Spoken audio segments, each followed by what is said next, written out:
ابراہیم تسلی رکھو، کچھ نہیں ہوگا۔ سفیان گرسی پیسنجر سیٹ پر تھے۔ ڈرائیور پوری اسپیڈ سے گاڑی چلا رہا تھا اور وہ پچھلی سیٹ میں اس نازک وجود کو خود میں چھپائے بیٹھا تھا۔ بابا اس بار نہیں پلیز۔ اس کا چہرہ بھیگا ہوا تھا، وہ پسینہ تھا یا کچھ اور، یہ اندازہ لگانا مشکل تھا، مگر اس کی آنکھوں کے کنارے نم تھے۔ ابراہیم حوصلہ رکھو، انہوں نے کرب سے چور لہجے میں کہا۔ ہر بار کیوں؟ کیوں بابا؟ ہر بار کیوں؟ وہ خود نہیں سمجھ رہا تھا کہ وہ کیا کہہ رہا ہے، کیوں کہہ رہا ہے، وہ بس چلائے جا رہا تھا۔ سفیان گرسی کو اپنی سانسیں بند ہوتی ہوئی محسوس ہوئی، ان کے بوڑھے ہاتھ کپ کپاہٹ کا شکار تھے۔ وہ اپنی بیٹی کی حالت دیکھ کر خوفزدہ ہو چکے تھے۔ صفا آنکھیں کھولو ڈیم اٹ۔ وہ ایک بار پھر سے اس کا چہرہ تھام کر بیٹھ گیا تھا۔ سرمئی آنکھوں کا آج شربتی آنکھوں سے کوئی رابطہ نہیں ہو پا رہا تھا۔ سرمئی آنکھیں آج شربتی آنکھوں سے روٹھ گئی تھیں۔ اس کا آخری بار روٹھا سا چہرہ بار بار آنکھوں کے سامنے لہرا رہا تھا۔ پلیز صفا، اس نے گڑ گڑاتے ہوئے اس کے ماتھے سے اپنا ماتھا ٹکا دیا تھا۔ مجھ میں ہمت نہیں، میری کمر ٹوٹ چکی ہے، مزید ہمت نہیں ہے صفا۔ اس کی دبی دبی سی آہو بکا بار بار سفیان گرسی کی روح تک کو چھلنی کر رہی تھی۔ ان کی اپنی حالت خراب ہو چکی تھی، ان کے ماتھے پر پسینہ، آنکھوں میں نمی۔ وہ ایک بار اپنی بیٹی کے جنازے کو کاندھا دے چکے تھے اور اس کے لاشے کو اٹھا کر تنہا چل کر گھر پہنچے تھے۔ آج ان میں ہمت نہیں تھی اپنے بیٹے کی خوشیوں کو موت کے منہ میں جاتے ہوئے دیکھنے کی۔ گاڑی کب ہسپتال پہنچی تھی؟ کب اس کو ایمرجنسی میں شفٹ کیا گیا تھا؟ اس کو کچھ ہوش نہ تھا، بس اس کو یہ معلوم تھا کہ وہ اس وقت خالی ہاتھ پھیلائے لابی میں ایک بینچ پر بیٹھا تھا۔ اس کے کندھے پر ایک لمس محسوس ہو رہا تھا، اس کو جس کے باپ کا دوست شفقت تھا۔ وہ اس کے ساتھ بیٹھے تھے۔ اس نے سر ہاتھوں میں گرایا، آنکھیں خشک ہو چکی تھی، خشک بنجر۔ ہمت رکھو، سفیان گرسی نے اس کی ٹھارس بندھانی تھی۔ وہ خاموش رہا۔ اللہ ہمیں آزماتا ہے، جن سے ہم محبت کرتے ہیں ان کے ذریعے ہمیں آزماتا ہے میرے بچے۔ انہوں نے اس کا کاندھا تھپکا۔ ابراہیم نے دونوں ہاتھ چہرے سے ہٹائے، ان کی مٹھی سے بنا کر تھوڑی سی نیچے رکھی۔ وہ اس کے سہارے بیٹھا۔ مجھے امید ہے اللہ تمہیں مزید کسی خسارے سے دوچار نہیں کرے گا۔ وہ مسلسل اس کو امید دلا رہے تھے۔ وہ مجھے بارہا آزما چکا ہے، کئی بار میں آزمائش میں ناکام ٹھہرا۔ کیا میری زندگی بس اسی کا نام ہے؟ کیا میں بس ساری زندگی آزمایا ہی جاتا رہوں گا؟ وہ خالی خالی سے لہجے میں بولا۔ کیا تم پیغمبر ابراہیم کو نہیں جانتے؟ کیا تم ان پر ایمان نہیں رکھتے؟ کیا تم ان پر ایمان نہیں رکھتے؟ ابراہیم خاموشی سے فضا میں کسی غیر مرئی نقطے کو گھور رہا تھا۔ وہ اللہ کے خلیل تھے، ان کو اللہ نے خلیل کا لقب دیا تھا، اور اللہ کے دوست تھے ابراہیم۔ اور تم جانتے ہو دوست کون ہوتا ہے؟ انہوں نے پوچھا تو ابراہیم نے گردن موڑ کر خالی خالی آنکھوں سے ان کی جانب دیکھا۔ دوست شکوہ کنا نہیں ہوتا، دوست اپنے دوست سے ملی ہر سوغات کو جھوم کر آنکھوں سے لگاتا ہے، پھر چاہے وہ نعمت کی سوغات ہو یا غم کی۔ وہ خالی خالی آنکھوں سے ان کو دیکھے گیا۔ ہسپتال کی راہداری میں لوگ جمع تھے، کوئی اپنے مریض کو آپریشن کے لیے تیار کر رہا تھا، کوئی اس وقت تھیٹر کے باہر بیٹھا تھا، کوئی کسی مریض کے شفایاب ہونے پر شکر گزار ہوتا اور اس کو واپس لے کر جا رہا تھا۔ ریسیپشن، راہداری، ویٹنگ ایریا اور فارمیسی، ہر جگہ لوگ ہی لوگ تو تھے۔ وہ سب اپنی اپنی آزمائش سے دوچار تھے، وہ سبھی وقت کی چکی میں پس رہے تھے، وہ سبھی انتظار کی سولی پر لٹک رہے تھے۔ راہداری میں لگا بڑا سا وال کلاک تکبر سے سوئیاں گرا رہا تھا، جیسے وہ وقت کا بادشاہ بن کر بیٹھ گیا ہو، جیسے کہ وہ فرعون بن گیا ہو۔ وہ اپنی مرضی سے سوئیاں گرا رہا تھا، ٹک ٹک ٹک۔ اس کی آواز شور کے باوجود سنائی دے رہی تھی، اور ہر گزرتا لمحہ اذیت کی ایک داستان رقم کر رہا تھا۔ اللہ نے ان کو آزمایا، ان کو انتظار کی سوغات دی، انہوں نے وہ بھی قبول کی، پھر ان کو انعام کی سوغات دی جس کو انہوں نے جی جان سے قبول کیا، اور پھر کہتے ہوئے وہ ایک پل کے لیے رکے اور افسردگی سے مسکرائے۔ پھر سے ان کو جدائی اور انتظار کی سوغات دی، انہوں نے وہ بھی قبول کی، اور پھر آخرکار ان کا انتظار ختم ہوا اور ان کو پھر سے نعمت عطا کی گئی۔ ان کے بیٹے سے ان کی ملاقات کروائی گئی، اور جانتے ہو اس کے بعد وہ رنجیدگی سے بولے۔ ابراہیم پلکیں نہیں چھپک رہا تھا۔ اس کے بعد پھر سے آزمایا گیا، کہا گیا کہ اے ابراہیم، جو نعمت دی گئی ہے اب قربان کر دو اس کو میرے راستے میں۔ وہ تعصب سے مسکرائے، مگر وہ بھی خلیل تھے، انکار نہیں کیا۔ اپنی نعمت کو لے کر چل پڑے قربان گاہ، لٹا دیا، چھری رکھ دی اور چلا بھی دی۔ سفیان گورسی کی بوڑھی آنکھوں میں نمی تھی، لیکن پھر سے یہ معجزہ ہوا۔ ان کو انعام دیا گیا، ایک سوغات، پھر سے ایک سوغات، معجزے کی صورت میں، انعام کی صورت میں، اور کہا گیا کہ جاؤ، لے جاؤ اپنے بیٹے کو، تم آزمائش میں کامیاب ٹھہرے۔ اور خلیل مسکرا دیا۔ خلیل نے نہیں کہا کہ اب کیوں، کیونکہ خلیل کا کام ہی نہیں ہے سوال کرنا، خلیل کا کام ہے قبول کرنا، راضی ہو جانا، سوغات کو سینے سے لگانا۔ سو خلیل نے وہی کیا۔ میں پیغمبر نہیں ہوں، ابراہیم کی آواز میں واضح لرزش تھی۔ میرا حوصلہ نبیوں والا نہیں ہے، میرا دل نبیوں کی طرح پاک نہیں ہے، میرا جگر نبیوں والا نہیں ہے، میں عام بشر ہوں، ایک عام گناہگار بشر جو بھٹک جاتا ہے، جس کے لیے قبول کرنا آسان نہیں ہوتا، جو بنا ٹھوکر کھائے پلٹ کر نہیں آتا، جو اپنی آزمائش پر صبر کی بجائے سوال کرتا ہے۔ میں عام انسان ہوں بابا۔ آخری بات کہتے ہوئے اس کا لہجہ اس قدر بھیگ چکا تھا کہ اس نے اپنا چہرہ دونوں ہاتھوں میں چھپا لیا۔ تو بس حوصلہ رکھو، اگر تم نبی نہیں ہو تو تمہاری آزمائش بھی عام ہوئی ہوگی، یہ عام بشر والی ہی آزمائش ہوگی، کیونکہ وہ کسی کی ہمت سے بڑھ کر بوجھ نہیں ڈالتا۔ انہوں نے اس کا کندھا پکڑ کر ہلایا۔ میرا پوتا کیسا ہے؟ وہ ایمرجنسی وارڈ کے باہر کھڑی تھی۔ یہ ایک قریبی پرائیویٹ اسپتال تھا۔ ڈاکٹر باہر آئی تو منال فوراً لپکی۔ اس کو کوئی گہرا صدمہ پہنچا ہے، بچہ ہوش میں نہیں آ رہا۔ کچھ ہوا ہے کیا؟ ڈاکٹر نے پریشانی سے پوچھا۔ منال کا دل کرچی کرچی ہوا۔ ہاں، گھر میں آگ لگی، اس کی ماں، ہاں ماں اس کی، وہ جل گئی ہے۔ منال کو خود نہیں پتا تھا کہ وہ کیا کہہ رہی ہیں۔ اوہو، کیا وہ؟ ڈاکٹر نے بات ادھوری چھوڑی۔ نہیں، اللہ نہ کرے، وہ زندہ ہوگی۔ ہاں وہ انشاءاللہ زندہ ہوگی۔ انہوں نے چہرہ رگڑا۔ اچھا، آپ پلیز ریلیکس رہیں، ہم ٹریٹمنٹ کر رہے ہیں، انشاءاللہ وہ اس شوق سے جلدی باہر نکل آئے گا۔ وہ تسلی دیتی وہاں سے چلی گئی۔ Be be?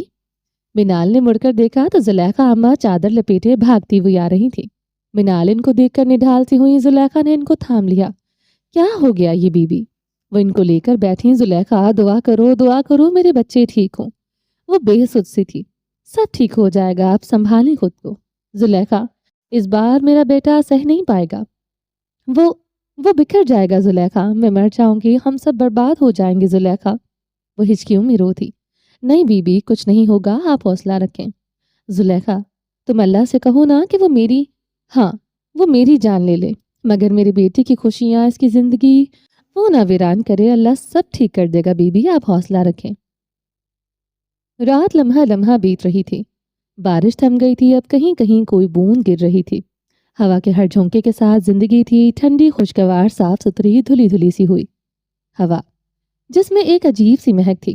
ایک جھونکا آیا تو اس کے کمرے کی کھڑکی کا ایک پٹ کھل گیا تھا۔ پردہ ہلنے لگا۔ اس نے آنکھیں ملتے ہوئے دیکھا تو تاریک آسمان پر بادل منڈلا رہے تھے۔ ہوا کے جھونکے مسلسل آ رہے تھے۔ وہ کچھ دیر یوں ہی کروٹ کے بل لیٹے لیٹے کھڑکی سے باہر دیکھتی رہی۔ گھر کے چاروں طرف ایک چار دیواری تھی اور کھڑکی اسی چار دیواری میں کھلتی تھی۔ پرسوز ماحول نے روح کے زخم ایک بار پھر سے مدمل کر دیے۔ اسی دوران فجر کی اذان گونجنے لگی۔ اس نے چونک کر کھڑکی دیکھی، گھڑی دیکھی اور پھر اپنے ساتھ لیٹے سلوہ اور یوسف کو دیکھا۔ وہ دونوں سہمے سے ایک دوسرے سے لپٹے ہوئے تھے کہ کہیں کوئی کھو نہ جائے۔ کچھ دیر اذان کی پرسوز آواز صدائیں بلند ہوئیں اور پھر گھروں کے بلب روشن ہونا شروع ہو گئے۔ ٹوٹی پھوٹی عمارتوں میں بھی روشنیاں جلنے لگیں۔ لوگ اپنے رب کے حضور سجدہ ریزی سے جاگ گئے تھے۔ اینا، جس کی تھوڑی دیر پہلے ہی آنکھ لگی تھی، اٹھ بیٹھی۔ اس نے نرمی سے اپنا سکارف اٹھایا، جوتا پہنا، واش روم میں چلی گئی۔ واپس آئی تو اس کی آستینیں ٹنگی ہوئی تھیں اور چہرے سے پانی کی بوندیں ٹپک رہی تھیں۔ انہوں آنکھوں میں شب بیداری صاف چھلک رہی تھی۔ آنکھوں کے سرخ ڈورے واضح کر رہے تھے کہ وہ کئی راتوں سے نہیں سوئی، مگر وہ ہر شے سے بے نیاز جائے نماز بچھاتی اپنی نماز ادا کرنے لگی۔ اس نے پرسکون سے انداز میں نماز ادا کی۔ سلام پھیرا تو دماغ کے کونوں میں کسی یاد کا جھونکا سا آیا تھا۔ وہ استزائیہ مسکرائی اور سر چھٹک کر انگلیوں پر ہی تسبیح کرنے لگی۔ کچھ دیر خالی دماغ کے ساتھ جو منہ میں آتا گیا پڑھتی چلی گئی، اور پھر اس نے دعا کے لیے ہاتھ اٹھائے۔ ہتھیلیاں بھی پھیلا ہی رہی تھی کہ سیاہ آنکھوں نے اس کو اپنے سحر میں جکڑ لیا۔ اس کو ان ہتھیلیوں میں بھی کسی کا چہرہ دکھائی دے رہا تھا۔